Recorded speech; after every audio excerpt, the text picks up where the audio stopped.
Good morning. आज हम begin करेंगे मोनोटोनोसिटी से। Let's begin with monotonicity. मैंने जैसे कहा था ना, एप्लीकेशन ऑफ डेरिवेटिव में तीन पार्ट्स होते हैं। एक हो गया tangent normal, the next one is monotonicity. ठीक है, मोनोटोनोसिटी मतलब मोनोटोनस मतलब समथिंग कंटिन्यूअसली एक ही जैसा होना। अगर हम किसी फंक्शन को बोल रहे हैं इंक्रीज कर रहा है तो कंटिन्यूअसली इंक्रीज ही कर रहा है, वो कभी डिक्रीज नहीं करेगा। किसी फंक्शन को बोलते हैं कि वो डिक्रीज कर रहा है तो कंटिन्यूअसली डिक्रीज ही करता रहेगा। ठीक है, वो कभी इंक्रीज नहीं करेगा। उसको हम बोलते हैं मोनोटोनस। मोनोटोनस मतलब स्ट्रिक्टली आइदर इंक्रीजिंग और डिक्रीजिंग, उसको मोनोटोनस। ठीक है, functions which are functions which are either increasing or decreasing in their entire domain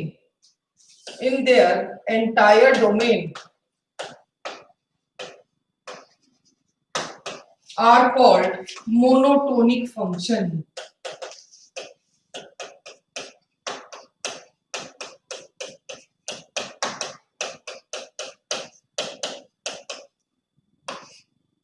Are called monotonic functions. Function जो अपने पूरे डोमेन में या तो इंक्रीज करते हैं या तो डिक्रीज करते हैं, उनको मोनोटोनिक बोलते हैं। अब अगर कुछ एग्जांपल हम मोनोटोनिक इंक्रीजिंग के लें तो बहुत कॉमन एग्जांपल जो हम देख चुके हैं। सबसे पहले एग्जांपल आप ले लो ln x। y equals to ln x का ग्राफ सबका देखा हुआ है। जैसे जैसे x की वैल्यू बढ़ेगी y की वैल्यू बढ़ेगी, ये कभी डिक्रीज नहीं होगी, ये हमेशा कंटीन्यूअसली बढ़ती ही रहेगी, इसको कभी डिक्रीज होना ही नहीं है। एक आप ले लो y equals to tan inverse x। tan inverse x का भी ग्राफ सबको ध्यान होगा, -π/2 to π/2 के बीच में, प्लस इंफिनिटी पर π/2 माइनस इंफिनिटी पर -π/2। ये कंटीन्यूअसली क्या करता रहेगा बेटा, इंक्रीज करता रहेगा। ठीक है, कंटीन्यूअसली इंक्रीजिंग। एक आ जाएगा y इक्वल्स टू e⁻x। इसका भी ग्राफ सबका देखा हुआ है, समथिंग लाइक दिस। ये भी कैसा रहेगा बेटा, कंटीन्यूअसली इंक्रीजिंग। इंक्रीजिंग मतलब कैसे देखते हैं, बढ़ रहा है, कैसे देखते हैं, बढ़ते हुए x के साथ अगर y की वैल्यू बढ़े तो हम ग्राफ को क्या कहते हैं, इंक्रीजिंग। उसकी बढ़ते हुए x के साथ y की वैल्यू अगर बढ़ेगी then it is a increasing graph. Similarly monotonic decreasing, क्योंकि पूरे इंटरवल में कंटीन्यूअसली सिर्फ डिक्रीज करे। देखो, डिक्रीज करना और मोनोटोनिक डिक्रीज करना टू डिफरेंट थिंग, वो भी आगे जाके बताऊंगी मैं। मोनोटोनिक डिक्रीजिंग मतलब सिर्फ डिक्रीज करता है, वो कहीं रुकता भी नहीं है, वो कंटीन्यूअसली डिक्रीज ही करेगा। इसका एग्जांपल ले लेते हैं, सबसे कॉमन ले लो y इक्वल्स टू e⁻⁻x। इसको देखो, ये इस तरीके से, ये हमेशा कम कम ही होता रहेगा, कभी रुकेगा भी नहीं। y equals to e⁻⁻x। y equals to cot inverse x ले लो, 0 to पाई के बीच में, पाई पे माइनस इंफिनिटी, 0 पे प्लस इंफिनिटी। देखो जरा, कंटीन्यूअसली डिक्रीज ही करता रहेगा, कभी नहीं रुकेगा। डिक्रीज करना मतलब क्या होता है बेटा, बढ़ते हुए x के साथ y की वैल्यू घटे, y की वैल्यू कम हो, ऐसे ग्राफ को हम क्या बोलते हैं बेटा, डिक्रीजिंग फंक्शन। ऐसा फंक्शन को हम क्या बोलते हैं बेटा, डिक्रीजिंग, जो कम हो रहे हैं, जो जैसे जैसे आप जीवन में आगे बढ़ते जा रहे हो, कम होते जा रहे हो तो आप डिक्रीज हो रहे हो, और जैसे जैसे आप आगे बढ़ते जा रहे हो, बढ़ते जा रहे हो तो इंक्रीज हो रहे हो। समझ रहे हैं आप मेरी बात? तो जैसे जैसे अलोंग द एक्स एक्सिस हम बढ़ेंगे और y की वैल्यू अगर बढ़ रही है, कैसे पता चलता है y की वैल्यू बढ़ रही है? देखो, ये एक वैल्यू ले लो x1, ये वैल्यू ले लो x2, इसके करस्पॉन्डिंगली मिलने वाली y की वैल्यू यहां पर आएगी, इसके करस्पॉन्डिंग यहां पर आएगी। ऑब्वियस बात है, x2 बड़ा है तो एक वैल्यू ऑफ x2 भी क्या है, बड़ी है, तो ये इंक्रीज हो गया। कैसे पता चला है डिक्रीजिंग है? इधर एक ले लो x1, इधर एक ले लो x2। अब x1 छोटा है, x2 बड़ा है, लेकिन x2 पर मिलने वाली वैल्यू क्या है, छोटी, और x1 पर मिलने वाली वैल्यू क्या है, बड़ी। तो ऑब्वियस बात है, जैसे जैसे आप आगे की तरफ जा रहे हो वैल्यू क्या होती जा रही है, छोटी। तो इसको क्या बोलेंगे बेटा हम, decreasing functions. These are monotonically decreasing functions. Note करो इतना, फिर और बात करते हैं। अब जरूरी नहीं है कि सिर्फ मोनोटोनिक इंक्रीजिंग या डिक्रीजिंग के होते हैं, ऐसे भी फंक्शंस होते हैं विच आर नॉन मोनोटोनिक, जो इंक्रीज भी करते हैं और डिक्रीज भी करते हैं, जैसे y equals to sin x, cos x, modulus of x। ऐसे भी बहुत सारे फंक्शंस हैं जो इंक्रीज भी करते हैं और डिक्रीज भी करते हैं, उनको हम बोलते हैं नॉन मोनोटोनिक फंक्शंस। तो उसके बारे में लिखते हैं, पहले आप ये लिख लो। शांति से समझ समझ के लिखिए।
हमने नॉर्मली ऐसी लैंग्वेज यूज करते हैं क्या लाइफ बड़ी मोनोटोनस हो गई है। मोनोटोनस मीन्स बोरिंग, एक जैसी, जैसा भी है सब कुछ कैसा है, एक जैसा, उसमें कोई उतार चढ़ाव नहीं है, बिल्कुल एक जैसा चलता ही जा रहा है, चलता ही जा रहा है, चलता ही जा रहा है। अगर बढ़ रहे हैं तो बढ़ती जा रहे, बढ़ती जा रहे, बढ़ती जा रहे, अगर घट रहे हैं तो घटते ही जा रहे, घटते जा रहे, घटते जा रहे। That is our monotonous. ठीक है, so some certain functions are also called as non monotonic. ठीक है, अब जरूरी नहीं हमेशा मोनोटोनिकली क्या हो, इंक्रीजिंग हो, तो बोल सकते हैं certain functions which either increase or decrease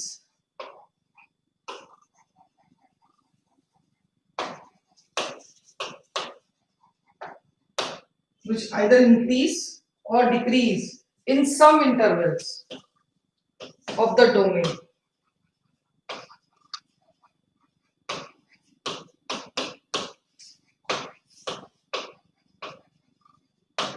are called non-monotonic functions, are called non-monotonic functions.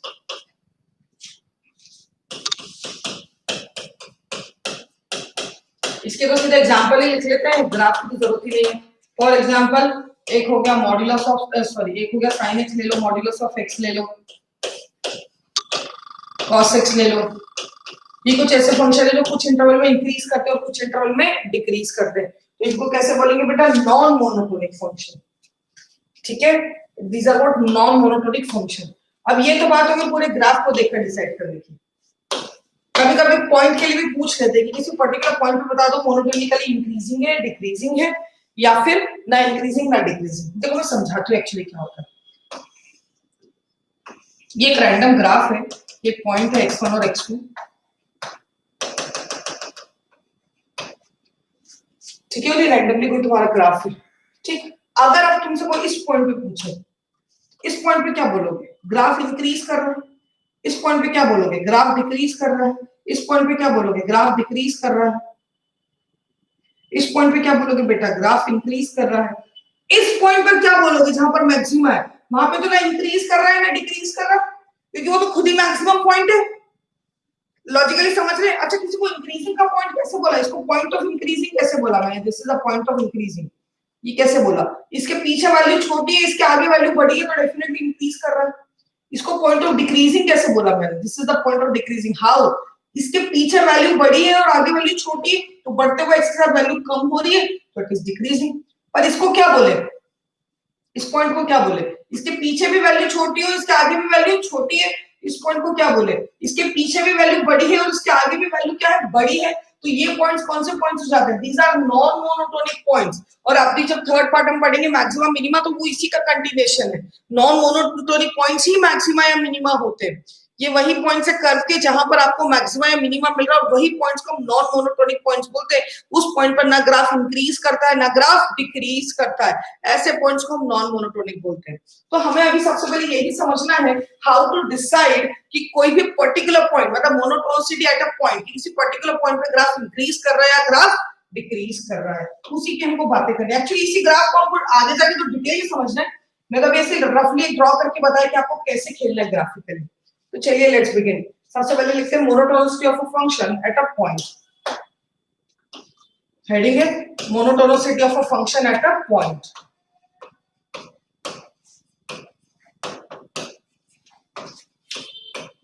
Of a function at a point, उस पॉइंट पर मोनोटोनिक इंक्रीजिंग है, उस पॉइंट पर मोनोटोनिक डिक्रीजिंग है, या उस पॉइंट पर क्या है, उस पॉइंट पर क्या है बेटा, उस पॉइंट पर नॉन मोनोटोनिक है, ये पता करना होगा। तो क्या करें, तो देखिए किसी भी रैंडम ग्राफ को किसी पर्टिकुलर पॉइंट ए पर अगर आपको पता करना है तो आपको ये देखना पड़ेगा कि a प्लस एच जो है उस पर मिलने वाली वैल्यू बड़ी हो और a माइनस जो है उस पर मिलने वाली वैल्यू क्या हो, छोटी हो। कभी ऐसा हो रहा है तो हम कह देंगे वो पॉइंट क्या है, मोनोटोनिकली इंक्रीजिंग का पॉइंट। मतलब if for point x equals to a,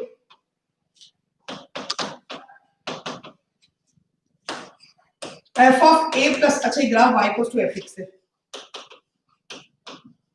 graph y equals to fx, f of a plus h is greater than f of a and this f of a is greater than f of a minus h। किसी भी point x equals to a के लिए अगर f of a plus h की value f of a से बड़ी है और f of a की value f of a minus h से बड़ी है for h, for h being a very small positive quantity, for h being a very small positive quantity, अगर h का हो बहुत छोटी पॉजिटिव क्वांटिटी, ठीक है, तो क्या बोलेंगे हम, क्या बोलेंगे हम, ग्राफ क्या उस पॉइंट पे मोनोटोनिकली उस पॉइंट पे इंक्रीजिंग है। अगर ये कंडीशन सेटिस्फाई हो जाती है देन ग्राफ उस पॉइंट पे क्या है, मोनोटोनिकली इंक्रीजिंग। अगर आप ये साबित कर दो कि a प्लस एच रखने पर जो मिलने वाला आउटपुट है और a माइनस एच रखने पर जो मिलने वाला आउटपुट है वो इस इनइक्वालिटी को सेटिस्फाई कर रहा है, तो आप ये बोल सकते हो कि ग्राफ क्या है बेटा, मोनोटोनिकली उस पॉइंट पर क्या है बेटा, इंक्रीजिंग। समझ रहे आप मेरी बात, क्लियर है ये वाली बात। So a function, a function is said to be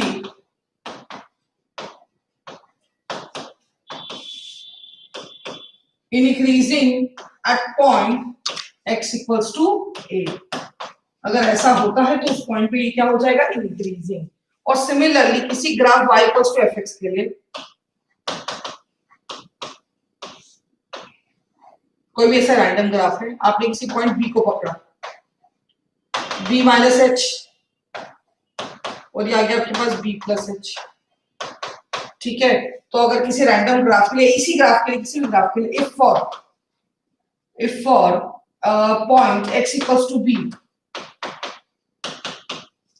f of b plus h जो भी है it is less than f of b is less than f of b minus h। अगर ऐसा ट्रू हो रहा है, अगर ऐसा हो रहा है जहां पर h is very small positive quantity, h is very small positive quantity, ये तो हम शुरू से देखते आ रहे हैं h के बारे में, तो ठीक है ना, जहां पर h is a very small positive quantity, अगर ऐसा हो रहा है then a function is said to be decreasing at point x equals to b। उस पॉइंट का फंक्शन क्या हो जाएगा बेटा, डिक्रीजिंग। उस पॉइंट का फंक्शन क्या बोलेंगे, डिक्रीजिंग, अगर f of b minus h की वैल्यू f of b से बड़ी हो और उसकी value f of b plus h से बड़ी। चेक करो एक बार, उस पॉइंट का फंक्शन क्या कहेंगे बेटा, डिक्रीजिंग। चेक करो, लिखो।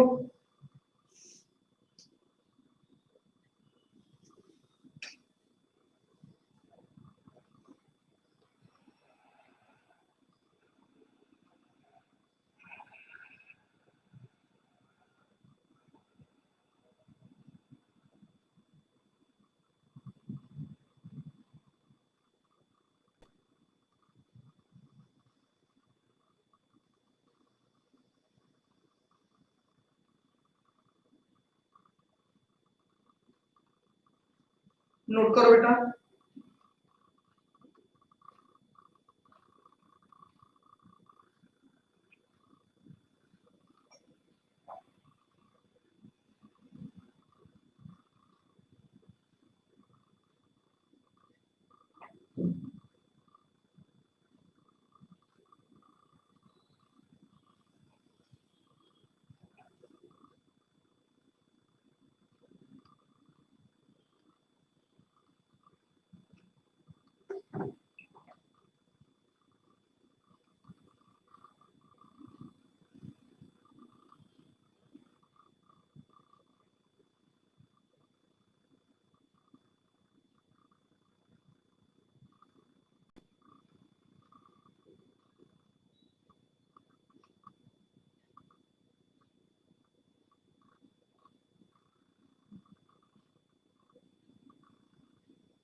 चले आगे।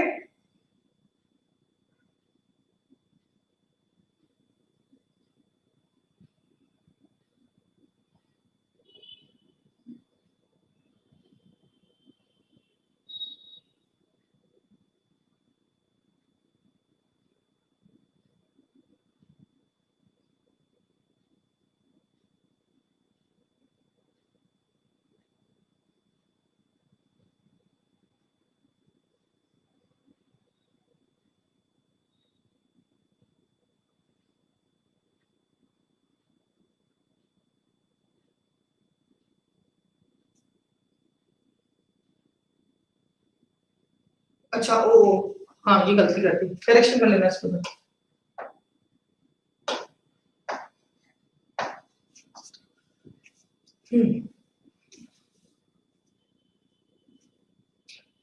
चलो अब कुछ स्पेशल केसेस देखते हैं।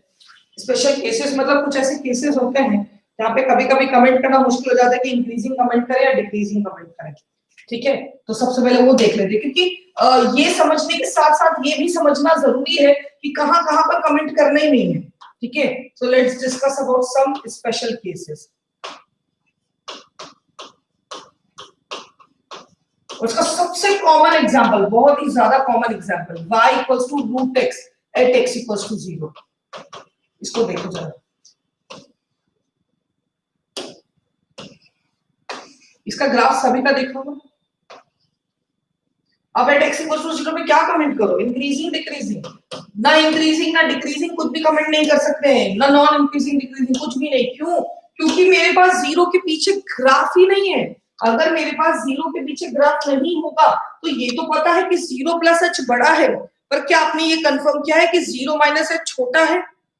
कंफर्म किया नहीं ना, आपको ये कंफर्म है 0 माइनस h छोटा है, नहीं आपको कंफर्म है 0 माइनस h बड़ा है। जब कुछ कंफर्म ही नहीं है तो एट x इक्वल्स टू 0 कैसे कमेंट करोगे इंक्रीजिंग या डिक्रीजिंग है? क्योंकि इंक्रीजिंग डिक्रीजिंग की डेफिनेशन तो क्या है, क्लियर है। तो क्या बोलेंगे, एट x इक्वल्स टू 0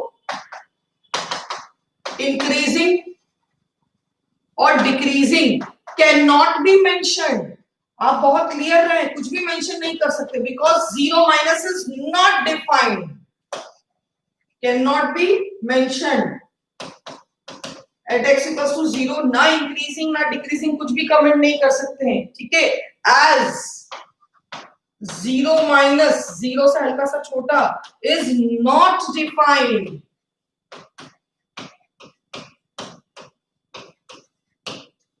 समझ रहे हैं मेरी बात? जो डोमेन है वो 0 से बड़ी है, 0 से हल्के से छोटे पर तो ग्राफ डिफाइंड ही नहीं है। और अगर ग्राफ डिफाइंड नहीं होगा तो हम कमेंट नहीं कर सकते हैं कि इट इज इंक्रीजिंग और इट इज डिक्रीजिंग। क्लियर ये वाली बात? ठीक है। दूसरा इंपॉर्टेंट केस, कोई ऐसा ग्राफ होगा ऐसा। अब कभी कभी बोलते हैं x इक्वल्स टू a पे क्या बोले, बिल्कुल बिंदास क्या बोलोगे, इंक्रीजिंग बोलोगे। भले ही वहां पर क्या है, non differentiability, but it doesn't matter. Non derivability पे है तो हमको कोई मतलब नहीं है, हमको तो इस बात से लेना देना है कि वो जो पॉइंट है उसके आगे बड़ी वैल्यू मिले, उस पॉइंट पे पीछे छोटी वैल्यू मिले। अगर ये साबित हो जाता है तो हम तो उसको इंक्रीजिंग कह देंगे।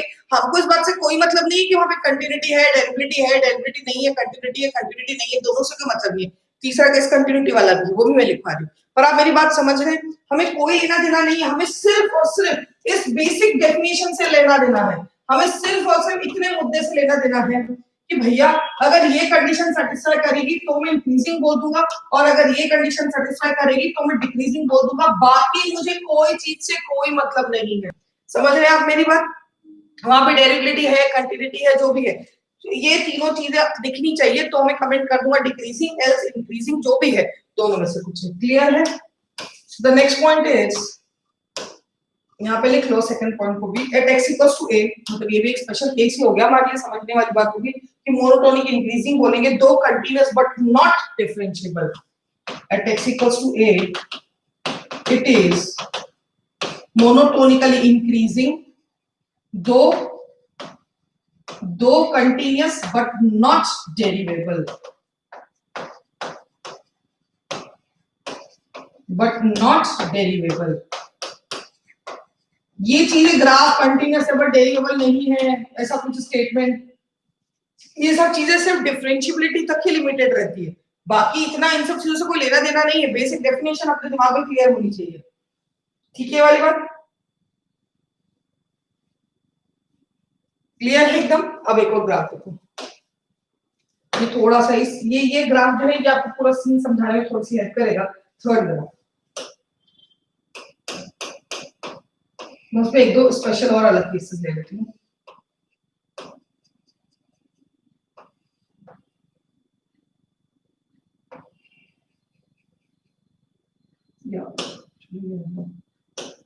इसको इधर ऊपर ले आएंगे।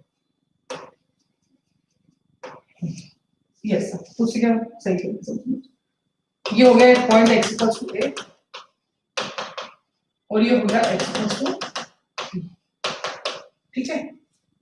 ध्यान से देखो, एक एक्स इक्वल्स टू ए है, एक एक्स इक्वल्स टू बी है,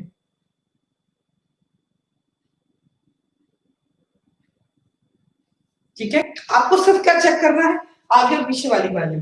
अब ध्यान से देखो, x इक्वल्स टू a पे क्या कमेंट करोगे, at x equals to a neither increasing not decreasing, समझ में क्यों, क्योंकि ना इंक्रीजिंग वाली कंडीशन सेटिस्फाई कर रही है ना डिक्रीजिंग वाली।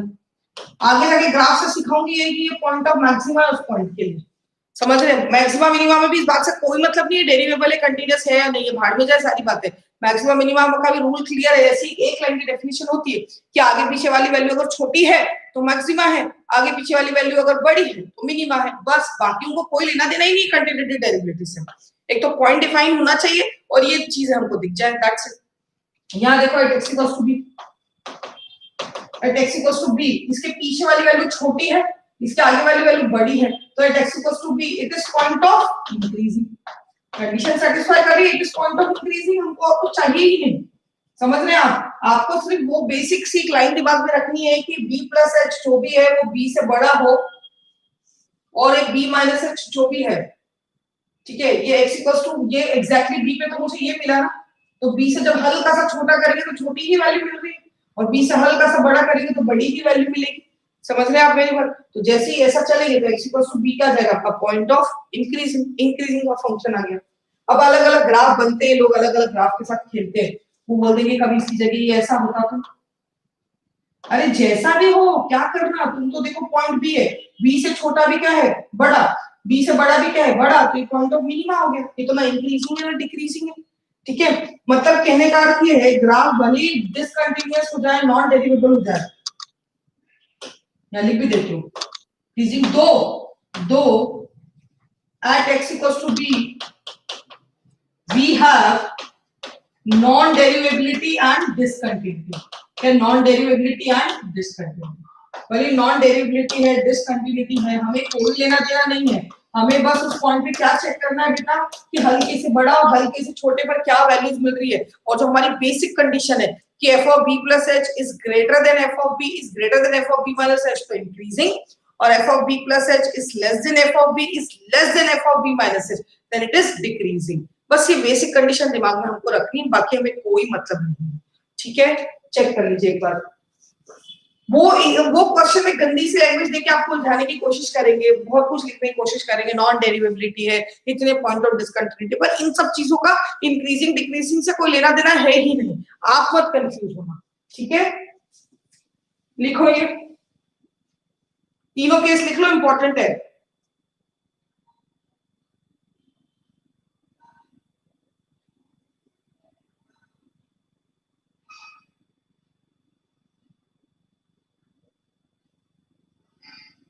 Mention as zero minus is not defined, as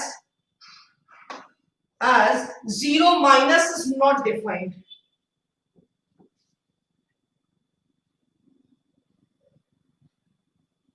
हाँ एक ही ग्राफ में मोनोटोनिकली इंक्रीजिंग और डिक्रीजिंग एग्जिस्ट कर सकते हैं, अगर पॉइंट की बात कर रहे हो तो, अगर किसी पॉइंट पे कमेंट कर रहे हो तो बिल्कुल एग्जिस्ट कर सकते हैं बेटा।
चलिए आगे बढ़े बेटा, आप लिख लें यहां तक।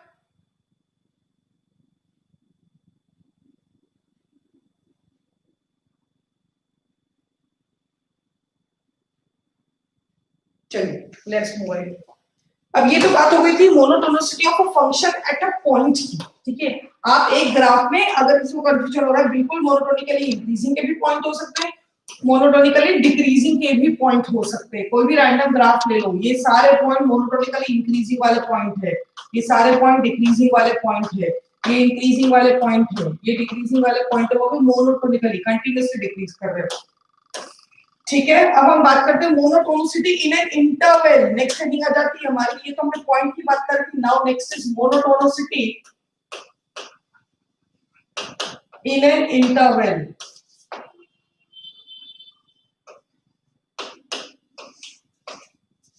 मोनोटोनिसिटी इन एन इंटरवल, एक पूरे इंटरवल की बात करते हैं, ठीक है। तो सिंपल सी बात है, अगर किसी भी फंक्शन में किसी भी इंटरवल पे हमको चेक करना हो कि पूरे इंटरवल पे एक बार में कमेंट करना हो कि इंक्रीजिंग है या डिक्रीजिंग है, तो उसके लिए काम करते हैं, सीधा एक इंक्रीजिंग ग्राफ उठाते हैं, क्योंकि थ्योरी तो ठीक है मैं बता ही दूंगी, पर एक इंक्रीजिंग ग्राफ उठाओ। अब इंक्रीजिंग ग्राफ के हर पॉइंट पे टेंजेंट ड्रॉ करो, हर पॉइंट पे टेंजेंट ड्रॉ करो। कुछ समझ में आ रहा है टेंजेंट लाइन कैसे जा रही है? टेंजेंट लाइन जो भी होगी जरा ध्यान से देखो, जो थीटा आ रहा है टेंजेंट ड्रॉ करने के बाद वो ऑलवेज पॉजिटिव रहेगा, मतलब टेन थीटा, थीटा एक्यूट रहेगा, और टेन थीटा की वैल्यू पॉजिटिव रहेगी। किसी भी इंक्रीजिंग ग्राफ को लो, उस पर टेंजेंट ड्रॉ करो, टेंजेंट टेंजेंट ड्रॉ किए, जब तुमने उस पर टेंजेंट ड्रॉ किया तो एक चीज ऑब्जर्व करो, ऑब्जर्व करने वाली बात है कि सारे के सारे स्ट्रेट लाइन जो भी होगी, जो भी टेंजेंट लाइन से, they form an acute angle, और अगर वो एक एक्यूट एंगल फॉर्म कर रहे हैं तो डेफिनेटली टेन थीटा क्या होगा? पॉजिटिव। और एक डिक्रीजिंग ग्राफ ले लो, ये डिक्रीजिंग ग्राफ है, इसके हर पॉइंट पर टेंजेंट लाइंस ड्रॉ करो, ऐसे time pass tangent line draw करो, ऐसे टेंजेंट लाइन ड्रॉ करो। क्या ऑब्जर्व किया? जितने भी थीटा आ रहे हैं वो ऑब्ट्यूज आ रहे हैं, जो टेंजेंट लाइन जो एंगल बना रहे हैं एक्स एक्सिस के साथ वो ऑब्ट्यूज आ रहे हैं, और अगर वो एंगल ऑब्ट्यूज आ रहे हैं इसका मतलब टेन थीटा क्या आएगा? नेगेटिव आएगा। ये एक ऑब्जर्वेशन दिख रहा है आपको, बाय डिफॉल्ट ऐसा हो रहा है, हमने कुछ नहीं किया, ठीक है ना। बाय डिफॉल्ट आप कोई भी इंक्रीजिंग कोई भी डिक्रीजिंग ग्राफ ले लो, समझ रहे हैं आप बात को? ये तो एक फीलिंग हो गई। यहां से जब मैं कमेंट करना चाह रही थी कि dy बाय dx अगर ग्रेटर देन 0 हो जाए उस पूरे इंटरवल के लिए तो ग्राफ इंक्रीजिंग, और अगर dy बाय dx जितने पूरे इंटरवल के लिए नेगेटिव होगा उस पूरे इंटरवल में ग्राफ डिक्रीजिंग। अगर आपको मोनोटोनिकली स्ट्रिक्टली इंक्रीजिंग प्रूफ करना है तो उस पूरे इंटरवल के लिए आपको प्रूफ करना पड़ेगा dy by dx is always positive, चाहे जो हो जाए dy बाय dx हमेशा पॉजिटिव रहेगा। जैसे कि sin इनवर्स x, इसका डिफरेंशिएशन क्या होता है? या और अच्छा एग्जांपल ले लो, cos sorry tan inverse x, tan inverse x का डिफरेंशिएशन क्या होता है? इसका dy by dx is how much? 1/1 + x²। अब मजा ले किसी x की वैल्यू के लिए कोई प्रूफ कर दे कि नेगेटिव होगा, कभी नेगेटिव नहीं होगा। dy by dx is always positive, और अगर dy by dx always positive है तो जिसका ये dy बाय dx है वो function throughout the interval में ऑलवेज इंक्रीजिंग। तो खुद ही लॉजिकली सोचो कि tan इनवर्स x का डिफरेंशिएशन 1/1 + x² है, इसका डिफरेंशिएशन जो है इट इज ऑलवेज पॉजिटिव, तो tan inverse x throughout क्या होगा? इंक्रीजिंग। अगर किसी फंक्शन को आपको पूरे इंटरवल में इंक्रीजिंग प्रूव करना है, इसका मतलब आपको ये कहना है कि उसके पूरे इंटरवल में dy बाय dx क्या आएगा बेटा? पॉजिटिव, पूरे की पूरे इंटरवल में। अगर आप छोटे छोटे इंटरवल में पॉजिटिव प्रूव करते हो, जैसे कि sin x का जब आप डिफरेंशिएशन लेंगे तो cos x होगा, आप बोलेंगे फर्स्ट में इंक्रीजिंग है, तो हम बोल देंगे हाँ भाई फर्स्ट में इंक्रीजिंग है क्योंकि फर्स्ट में dy बाय dx पॉजिटिव है। फिर आप बोल देंगे सेकंड में डिक्रीजिंग है, हाँ भाई बिल्कुल, क्योंकि सेकंड क्वाड्रेंट में dy बाय dx जो तुम्हारा cos x है वो नेगेटिव आया।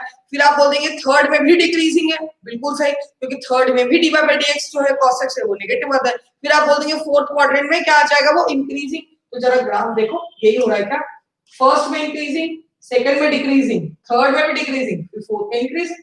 देखो बाय डिफॉल्ट। तो बेसिक से बात समझ रहे हैं, जिस जिस इंटरवल के लिए dy बाय dx पॉजिटिव उस इंटरवल के लिए ग्राफ इंक्रीजिंग, जिस जिस इंटरवल के लिए dy बाय dx नेगेटिव उस इंटरवल के लिए ग्राफ डिक्रीजिंग। और अगर ये साबित कर दो कि पूरी ही डोमेन पे dy बाय dx पॉजिटिव है तो फिर पूरी ही डोमेन पे ग्राफ इंक्रीजिंग है। अच्छा ये तो एक तरीका हुआ मेरा बताने का, इंक्रीजिंग डिक्रीजिंग, कि यार भी बढ़ते हुए देखो जरा टेंजेंट लाइन जो है एक्यूट आ रही है तो dy by dx जो होगा वो किसी भी इंक्रीजिंग ग्राफ पे पॉजिटिव ही होगा, और टेंजेंट लाइन जो है वो कैसी आ रही है, ऑब्ट्यूज आ रही है, तो dy by dx होगा वो किसी भी ग्राफ पे क्या आ रहा है, डिक्रीजिंग ग्राफ पे नेगेटिव आ रहा है। तो ये तो एक बोलते हैं ना एक बेसिक डेफिनेशन हो गई, एक समझने वाली। अब इसको मैथमेटिकली चेक भी करना पड़ेगा, ऐसे हमने ग्राफ ड्रॉ कर लिया फिर बोल दिया, तो ये तो क्या होता है कि आगे जाके आपको ग्राफिकल इंपॉर्टेंस समझ में आएगी तो आपको ये वाला कंसेप्ट शॉर्ट में हेल्प कर जाएगा थोड़ा सा। बट एक्चुअल प्रूफ क्या है, एक्चुअल कहानी क्या है वो हम देखते हैं। ठीक है, अब हमको ये चेक करना है, अब फंक्शन पहले मैं लिख देता हूं डेफिनेशन फिर मैं प्रूफ करके बताता हूं। अब function y equals to fx is said to be monotonically increasing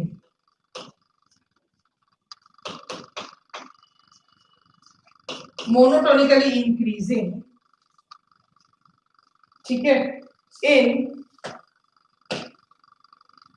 some interval, अगर कुछ इंटरवल में, then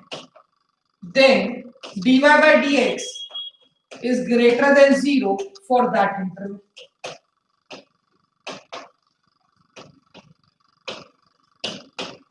ठीक है, ठीक है, and said to be decreasing, said to be monotonically decreasing।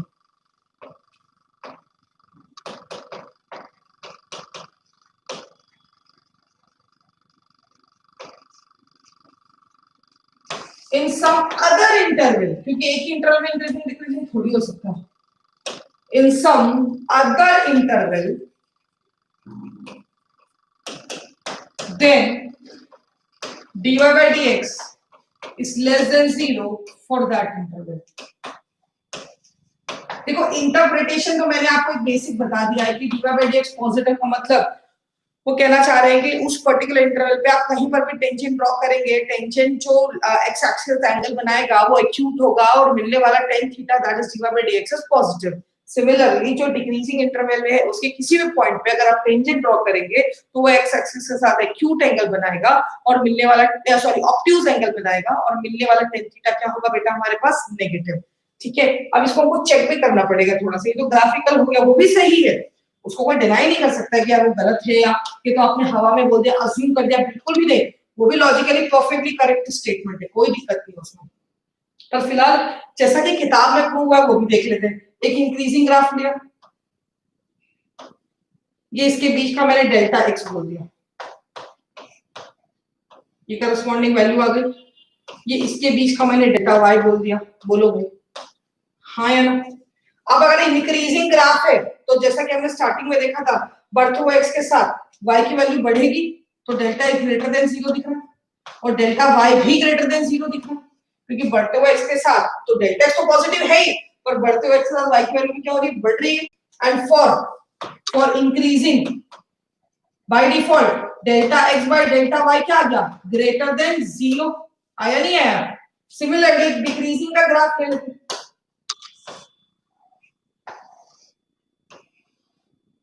ये आया तुम्हारा delta x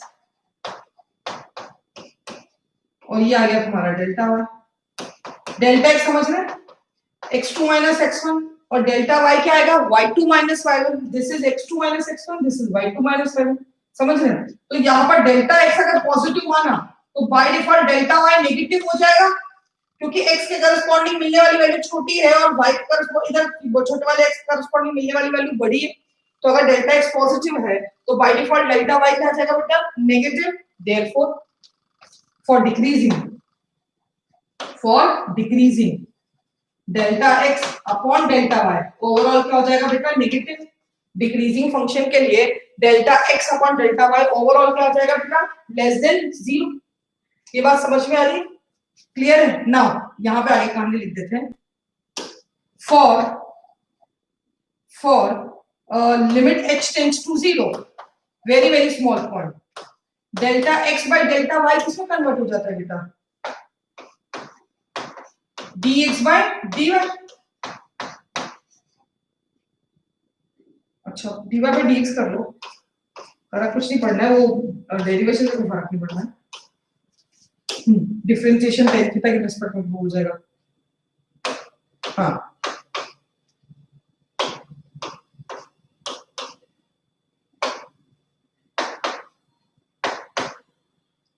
dy by dx. So for limit h tends to 0, this dy by dx is greater than 0, and here for limit h tends to 0.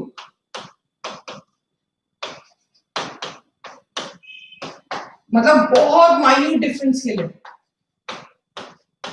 del y by del x कितना हो जाएगा dy by dx and dy by dx less than 0. ठीक है, तो किसी भी increasing graph के लिए dy by dx क्या होता है बेटा पॉजिटिव, किसी भी इंक्रीजिंग ग्राफ के लिए dy by dx क्या होता है पॉजिटिव, और किसी भी डिक्रीजिंग ग्राफ के लिए dy by dx क्या होता है बेटा नेगेटिव. ये मैथमेटिकल प्रूव हो गया, मैथमेटिकली हमने चेक कर लिया. और वो जो स्टार्टिंग में मैंने बताया था दैट वाज ग्राफिकल कि बढ़ते हुए x के साथ y की वैल्यू बढ़ रही है, और जब आप टेंजेंट लाइंस ड्रॉ कर रहे हैं तो आपको एक्यूट एंगल मिल रहा है, और अगर हमको एक्यूट एंगल मिल रहा है पूरे इंटरवल पे तो करस्पॉन्डिंगली tan थीटा पॉजिटिव हो गया, मतलब dy by dx पॉजिटिव हो गया. और डिक्रीजिंग के लिए हर पॉइंट पर हमको ऑब्ट्यूज टेंजेंट लाइन मिल रही है, मतलब एंगल बनाने वाली टेंजेंट लाइन कैसी ऑब्ट्यूज, तो dy by dx क्या हो जाएगा या tan थीटा क्या हो जाएगा लेस देन 0. ये चेक कर लो पूरी कहानी, आराम से समझ लो फिर हम आगे बढ़ेंगे, कोई जल्दी नहीं है.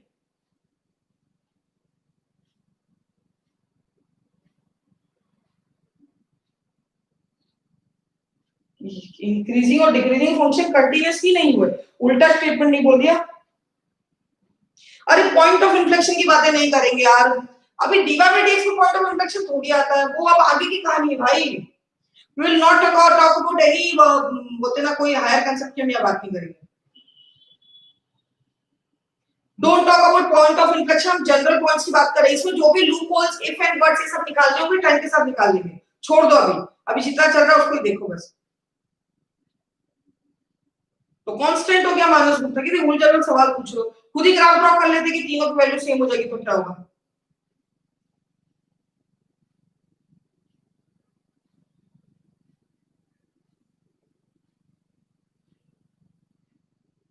साहिल ऐसे स्टेटमेंट लिखना बड़ा आसान है, एक बार ग्राफ ड्रॉ करके बताओ क्या बोलना चाह रहे हो.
चले आगे बढ़े बेटा।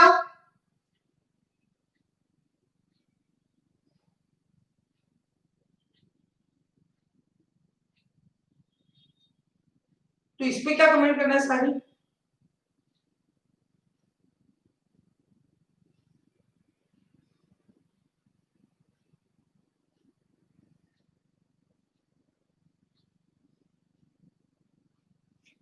ऋषिका जी, आपने एक गलत जगह के लिए स्टेटमेंट याद कर दिया। जो अपन बोलते हैं ना सारे सी वाले डिक्रीजिंग फंक्शन है और वो इंक्रीजिंग है, तो वो सारी चीजें इनवर्स के लिए है। आपने sin x tan x cot x के लिए लिख दिया। That is for inverse function. Sahil तुम वापस से एक बार लेक्चर सुनना, क्योंकि तुम मेरी बात नहीं समझ पाए। मैंने अभी इतनी क्लियर बोला कि जो डेफिनेशन पे स्टिक टू रहो, जो बोला है वही बोलो, उसको इंक्रीजिंग और डिक्रीजिंग बोलेंगे। चलिए आगे बढ़ते हैं। क्लियर तो बोला बेटा कि इंक्रीजिंग डिक्रीजिंग किसको बोलते हैं, फिर भी ये पता नहीं क्या सोचते हैं। चलो आगे बढ़े बेटा। अब आप लोग को बात करनी कॉन्केविटी की।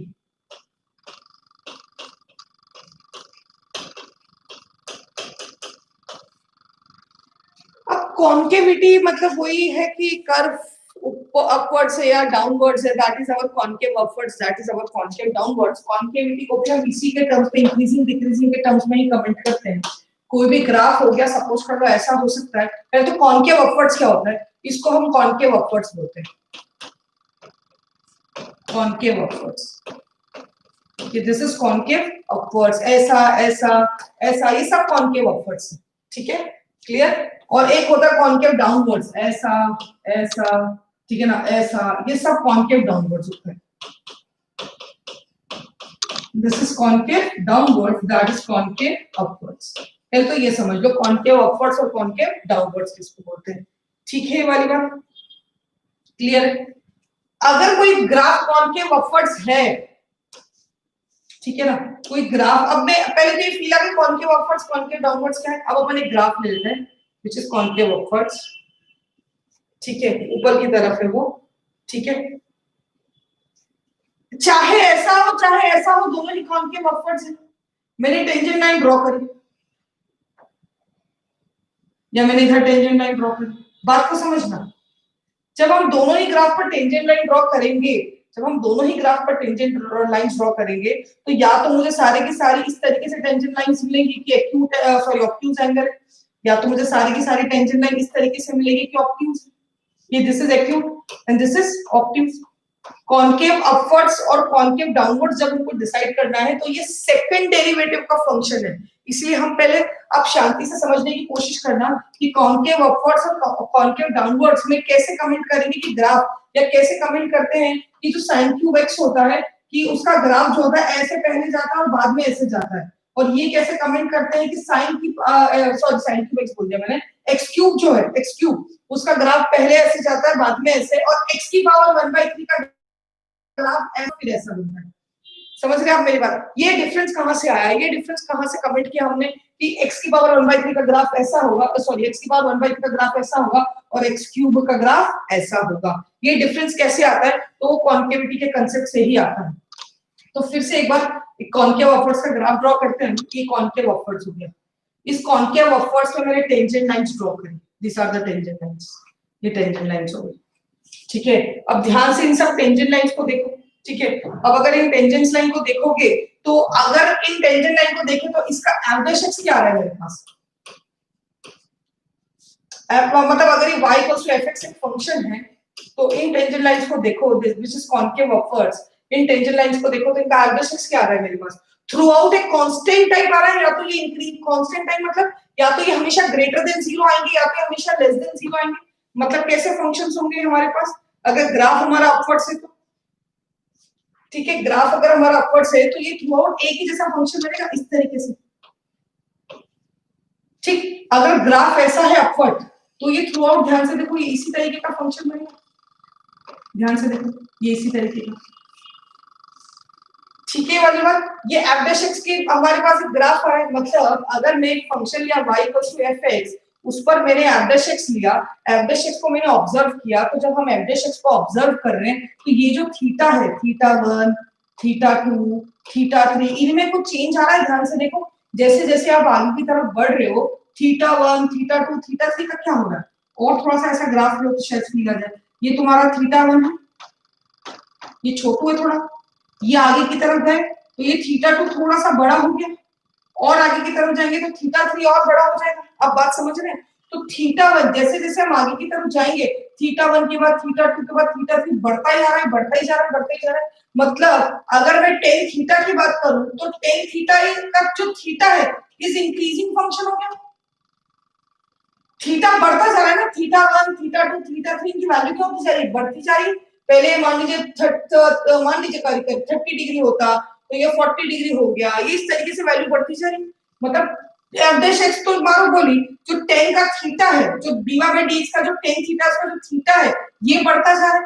अच्छा, tan is an increasing function, और अगर tan is an increasing function और थीटा अगर बढ़ता जा रहा है तो ओवरऑल tan थीटा भी इंक्रीज हो रहा है। और अगर tan थीटा इंक्रीज हो रहा है इसका मतलब उसका डिफरेंशिएशन पॉजिटिव होगा। क्या बोलते हैं? मतलब ये हो गया कि अगर एफ डैश एक्स को मैं बोल दूं कि f dash x is increasing function, अगर मैं ये साबित कर दूं कि f dash x is increasing function, then क्या मैं बोल दूं f double dash x is greater than 0? ऐसा बोल दूं कि f double dash x is what? Greater than 0। अगर एफ डैश एक्स मेरे पास एक इंक्रीजिंग फंक्शन है, मैं ये साबित कर दूं तो इस एफ डैश एक्स का डिफरेंशिएशन होगा, that will be what? Greater than 0। और जब ये कंडीशन आती तभी हम बोलते कॉनकेव अपवर्ड्स। अब बात समझ रहे हैं? तो एक बार और शुरू समझते हैं इसी कहानी को। वापस से देखना, मैंने रैंडमली कोई ग्राफ y fx ड्रॉ किया, ठीक है। अच्छा, इस कहानी को समझने के पहले एक और छोटी सी बात यहाँ साइड में लिख लेते हैं कि कोई भी if any fx is increasing then its derivative is positive। इसमें तो किसी को कोई डाउट नहीं है। और fx नहीं लिखना हो तो फंक्शन लिख लो, तो चलो fx का भी वो तुम्हारा नहीं रहेगा। If any function is increasing, कोई भी फंक्शन को अगर मैं इंक्रीजिंग साबित कर दूं तो उसका डेरिवेटिव पॉजिटिव हो जाएगा। ये बात, ये स्टेटमेंट है, दिमाग में ध्यान रखना, ठीक है। अब हम बात करते हैं, मैंने कोई भी रैंडम ग्राफ ड्रॉ कर दिया, मैं दोनों पे बता दूंगी, ऐसे पर भी और ऐसे पर भी, दोनों पर ही बता दूंगी आपको, ठीक है। पहले आप ऐसे के लिए चेक कर लो। चलो, ये ऐसा हो गया। हम जैसे जैसे बेटा आगे की तरफ बढ़ रहे हैं, ये पहले मेरे पास ये θ1 है, बात को समझना। फिर मेरे पास ये θ2 आया, फिर मेरे पास ये θ3 आया। मैं क्या समझाना चाह रही हूँ आपको पता है कि जो ये θ1 θ2 θ3 है ये बढ़ते जा रहे हैं। पहले θ1, फिर θ2 बढ़ा, फिर θ3 बढ़ा। मतलब थीटा इज इंक्रीजिंग, और थीटा अगर इंक्रीजिंग है तो उसका tan ले लो तो tan थीटा इज इंक्रीजिंग, और tan थीटा इज इंक्रीजिंग इसका मतलब क्या हुआ? tan theta is what? f dash x is increasing. और अगर f डैश x को मैंने अभी बोला था मैं इंक्रीजिंग साबित कर दूं तो इसके लिए कंडीशन क्या आ जाएगी? f double dash x greater than 0। समझ में? आप भावनाओं को कॉनकेव अपवर्ड्स पे कमेंट कब करेंगे? जब f double dash x is what? Greater than 0। Since theta is what? Acute, ये एक्यूट है।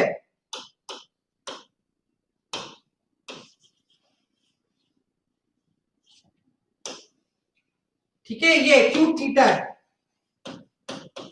ठीक है ना। और acute theta increasing, tan theta also increasing, ठीक है। f double dash is greater than 0। और यही तो दिक्कत थी कि जो तुम्हारा x क्यूब था उसका एक f डैश x क्या था? 3x square. अगला f डैश x 6x था, और सिंस 6x था तो x ग्रेटर देन 0 पे इट वाज व्हाट? पॉजिटिव। और x ग्रेटर देन 0 पे अगर पॉजिटिव था तो वहां पे डेफिनेटली क्या आएगा? Concave upwards. इसलिए हम ग्राफ x क्यूब में कॉनकेव अपवर्ड्स ड्रॉ करते हैं। और अगर x की पावर 1/3 लें कभी हम, पहला डेरिवेटिव क्या हो जाएगा? 1/3 x की पावर -2/3 ऐसा हो जाएगा। अगला डेरिवेटिव -2/9 x की पावर -1 क्या? तो -5/3 ये बनेगा। भाई उसमें से माइनस सब्ट्रैक्ट किया तो उसमें जब पॉजिटिव रखेंगे तो ये तो पॉजिटिव हो जाएगा, लेकिन ओवरऑल वैल्यू क्या हो जाएगी? नेगेटिव। और नेगेटिव होने के कारण ही, क्योंकि अभी आगे चेक करेंगे कि जब f double dash x less than 0 होता है तो ग्राफ क्या होता है? इस तरीके से कॉनकेव डाउनवर्ड्स। और यही कारण था कि x की पावर 1/3 में हम ग्राफ कैसा ड्रॉ करते हैं? ऐसा। और x क्यूब में हम ग्राफ कैसा ड्रॉ करते हैं? ऐसा।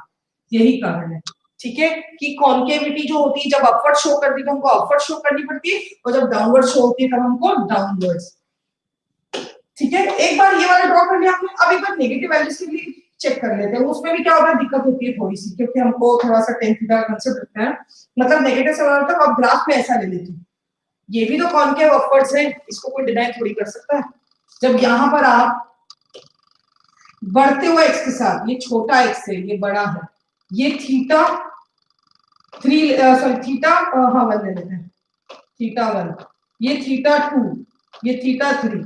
आप एक बात समझ पा रहे हैं, थीटा 1 वैल्यू वाइज छोटा है, फिर थीटा 2, फिर थीटा 3 वैल्यू वाइज मतलब वैल्यू, ये भाई 135 डिग्री होगा, ये 150 डिग्री होगा, ये 170 डिग्री होगा, ऐसा वैल्यू वाइज छोटा है।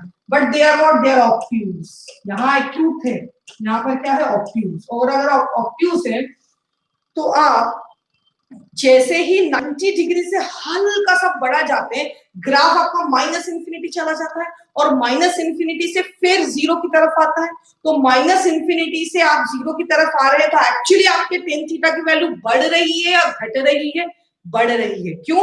क्योंकि आप भी जानते हैं कि -10 जो होता है वो छोटा होता है, और -5 जो होता है वो बड़ा होता है, फिर -3 और बड़ा हो जाएगा, -1 और बड़ा हो जाएगा।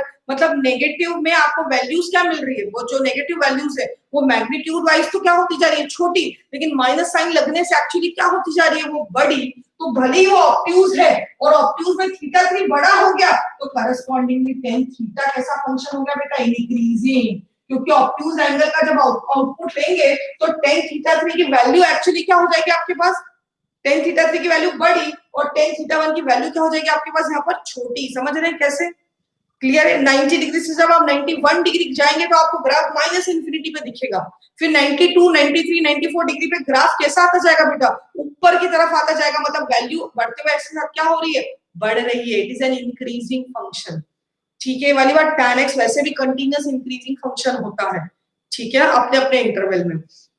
तो जब 90 डिग्री से 180 डिग्री की तरफ जाएंगे भी तो वैल्यू क्या हो जाएगी आपकी, बढ़ जाएगी। टेन थीटा इज इंक्रीजिंग, और टेन थीटा अगर इंक्रीजिंग है तो एफ डैश एक्स इंक्रीजिंग बोलना चाह रहे हैं आप, और अगर एफ डैश टेन थीटा मतलब एफ डैश एक्स हो गया, इंक्रीजिंग बोलना चाह रहे हैं। इसका मतलब क्या आएगा बेटा कि f double dash x greater than 0 पर आपको क्या मिलेगा, कॉनकेव अपवर्ड्स। मैंने दोनों तरफ से बता दिया आपको, मतलब जहां पे थीटा एक्यूट भी हो रहा है, जहां पे थीटा ऑब्ट्यूज भी हो रहा है, दोनों ही केस में अगर आपको कॉनकेव अपवर्ड्स ड्रॉ करना है तो आपको क्या ड्रॉ करना, क्या चेक करना पड़ेगा कि f double dash x greater than 0 है या लेस देन 0। अगर f double dash x double derivative positive है तो it is what, concave upwards.